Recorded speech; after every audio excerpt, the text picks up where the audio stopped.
पुढे चेंडू यावेळेला समोरच्या दिशेने उडवलाय स्लॉट मध्ये चेंडू होता त्याला पोहोचवलाय पार्किंग प्लॉट मध्ये येतोय यावेळेला पुन्हा एकदा समोरच्या दिशेने विवेक शेलार थांबण्यासाठी रेडी नाही आहेत चेंडू जातोय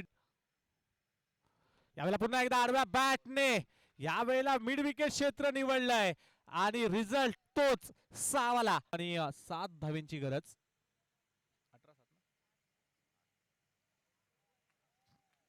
18 चेंडू 8 धावांची गरज माफी असावी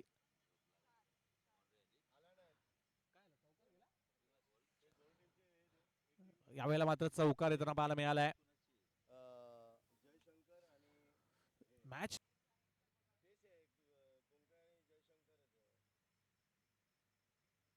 यावेळेला बिगिट केलाय समोरच्या दिशेने फटका चांगला आहे आणि हा विजयी षटकार लगावत